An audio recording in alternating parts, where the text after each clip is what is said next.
Hello everyone, welcome. Today we're focusing on a commander whose story often gets lost behind a famous nickname, Patrick Cleburne. While history has labeled him the Stonewall of the West, that title doesn't fully capture the essence of the man. He was a leader of unique resolve, and his command during the brutal Battle of Shiloh stands as a powerful testament to his personal courage and steadfast dedication. This is the story of that trial by fire. This account focuses squarely on Patrick Cleburne. He earned the moniker, the Stonewall of the West, though I would argue this does the man an injustice. He was his own distinct commander, leading with a unique brand of bravery and an unwavering sense of duty. First, be sure to like and subscribe to WinLink Deep Dive to support our investigative community.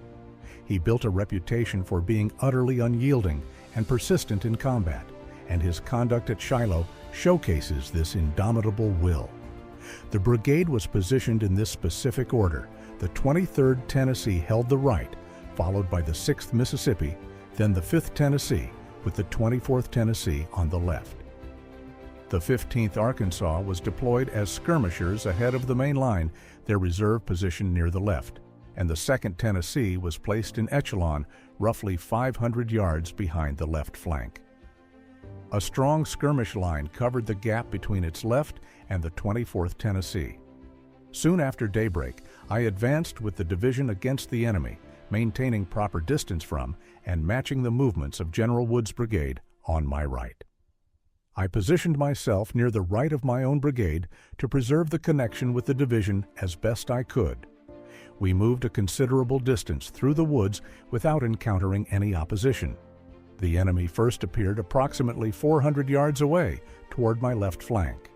As we continued forward, the 15th Arkansas engaged and successfully drove in the enemy's skirmishers onto their primary battle line.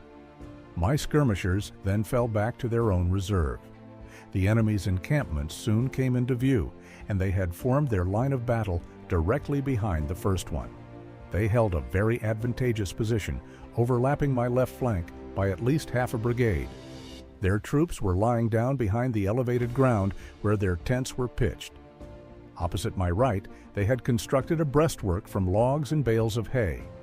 An almost impassable swamp, extending from the base of the heights where the enemy's tents stood, obstructed the advance of my center and ultimately caused a wide gap to open in my line.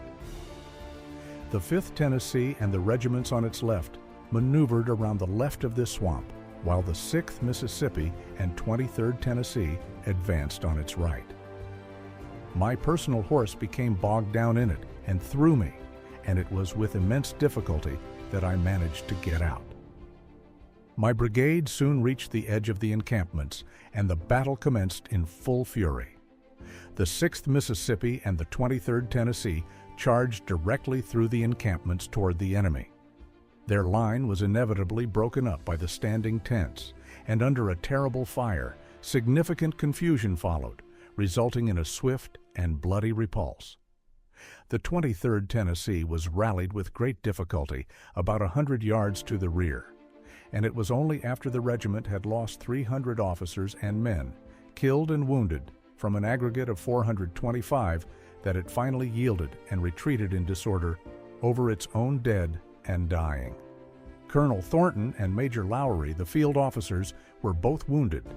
It would be pointless to elaborate on the courage and devotion of the 6th Mississippi. The facts, as officially recorded, speak more powerfully than any words I could offer. Colonel Martin, the former commander of the 23rd Tennessee, arrived on the field just as his old regiment broke.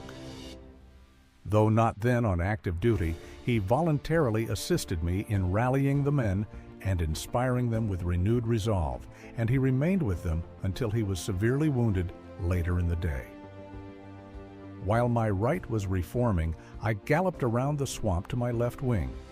This part of the line, after a desperate fight and sustaining heavy losses, chiefly because the enemy flanked us on the left, had driven him back at all points and was now in possession of his first line of encampments.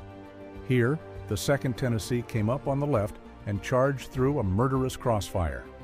Their gallant major fell mortally wounded, and the colonel, W.B. Bate, had his leg shattered by a minie-ball. Tennessee can never mourn for a nobler band than fell this day in her 2nd Regiment. Here, the 24th Tennessee earned a reputation for steady valor, and its commander, Lieutenant Colonel Peebles, demonstrated that he possessed all the qualities of a competent field commander. Here, the 15th Arkansas inflicted heavy losses on the enemy while losing many good men of their own. Their Major, J.T. Harris, scorned any concern for his personal safety. He moved up to within pistol range of the enemy and was shot dead while firing upon them with his revolver. I galloped back to my right. Approximately half of the 23rd Tennessee and about 60 men of the 6th Mississippi had managed to reform. With these forces, I advanced straight to my front, moving through the enemy's encampments. Colonel Patterson with the 8th Arkansas connected his regiment with the remnants of my 2 regiments and continued fighting alongside me until roughly noon or 1 o'clock.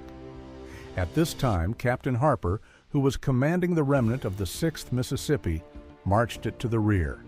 Its devastating losses from the morning, coupled with the loss of all its field officers and most of its company officers, had completely disorganized it and rendered it unfit for further service.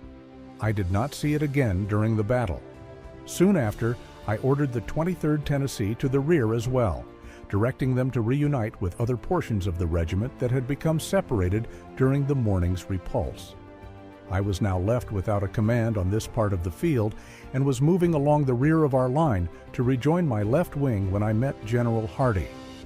He ordered me to gather and bring into the fight a large number of stragglers who were scattered throughout the encampments in our rear.